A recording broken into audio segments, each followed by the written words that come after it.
It is so important to understand this. If you want to influence and help people, here's the key. Success is a doing. You've got to actually do it. Activity is high priority in the life process to try to get maximum benefit out of what we have available. Activity. Now, here's an important question. What is your philosophy about activity? What about hard work? What about long hours? What about full days? If you're doing something, how hard should you go at it? How much time should you put in? Everybody has to develop their philosophy about activity. Just by way of review, let me quote you. Old Testament says, 6 days activity, 1 day rest. That's called philosophy of ratio of activity. What is a good ratio of rest and activity? Old Testament says 6 days of one, 1 day of the other.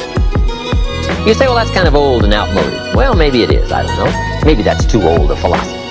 The old 6-1. Now, we've got it down to 5 and 2. Maybe 5 and 2 is okay. I don't know. If God would have thought of 5 and 2, he might have made it 5 and 2. But we've all got to have a philosophy about activity. Because your philosophy of activity will affect the rest of your life. Not to think so is naive. I've got a good clue on rest. Make rest a necessity, not an objective.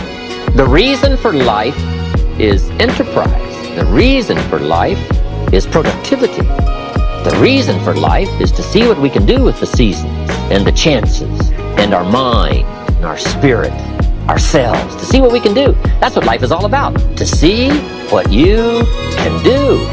Now, the doing, you've got to have a philosophy on how much time you're going to spend doing. And I've decided that enterprise is better than ease.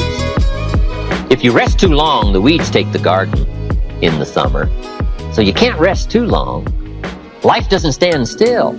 And the threat of life will start overwhelming the values of life if you just let it go. So we've all got to have a philosophy about activity.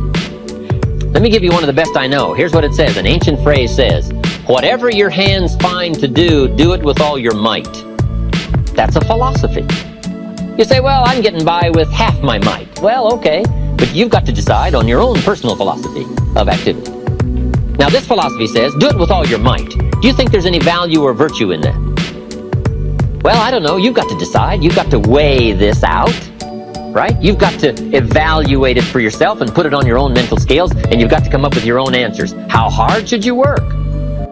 I'm teaching kids now the ant philosophy. The ant philosophy. An ancient story says everybody should study ants, especially lazy people. The ant philosophy. Let me give it to you. It's very brief. Number 1, ants never quit. Good philosophy. If they're headed somewhere, you try to stop them, they'll look for another way.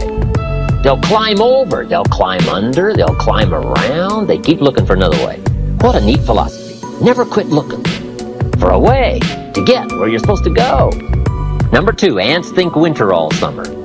That's an important philosophy. You can't be so naive as to think summer all summer.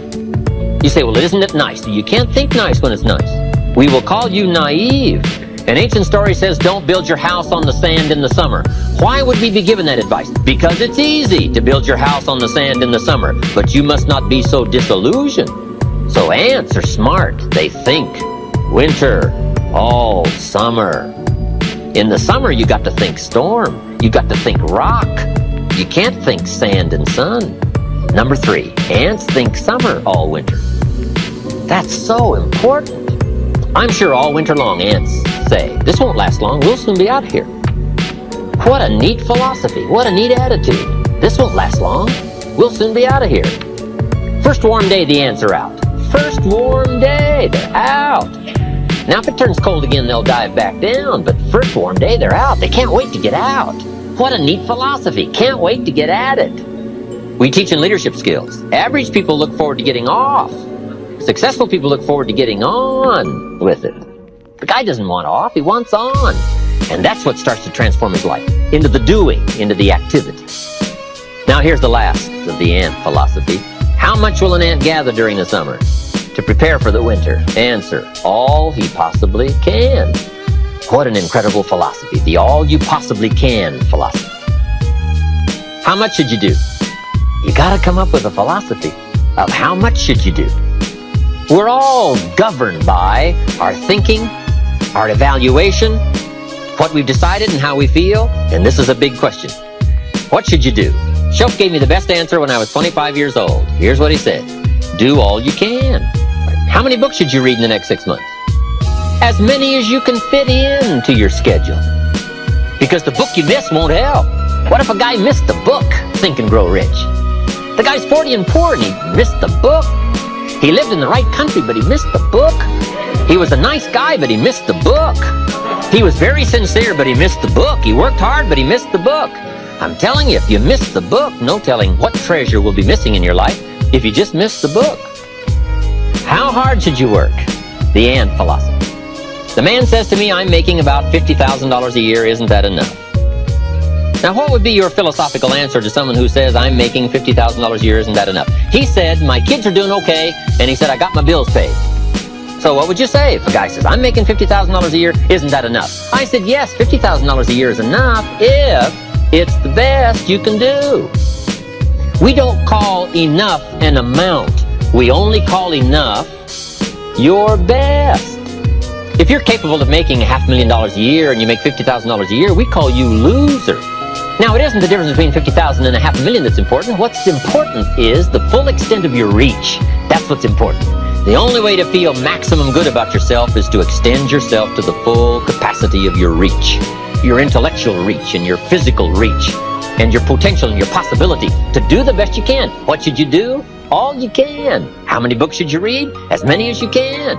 How many skills should you learn? As many skills as you can. How many people should you touch? As many as you can.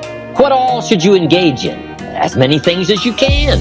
Why not go to the max? I've got a good question for you. How tall will a tree grow? As tall as it can.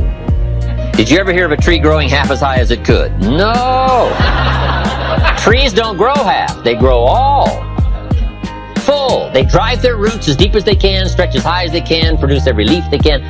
Trees go to the max. Now, why would human beings settle for less than the max of their capacity? Simple answer. They have the power of choice to do so. It gives us the dignity of being human beings called the power of choice. So we've got a couple of choices. Let me give them to you. Here they are. To be all or to be part. Now, this is a philosophical discussion. You can choose to be less than you were designed to be, or you can choose to be all you were designed to be. I'm merely suggesting that you ponder what the all might do for your life in the next 1 year, 3 years, 5 years. If you refined your philosophy of activity and went for it all. So the difference in value is not the amount. If you do the best you can and you make $10,000 a year, we call that enough. If you do the best you can and you make $1 million a year, we call that enough. Enough is not the difference between 10,000 and 1 million. Enough is simply doing the best you can.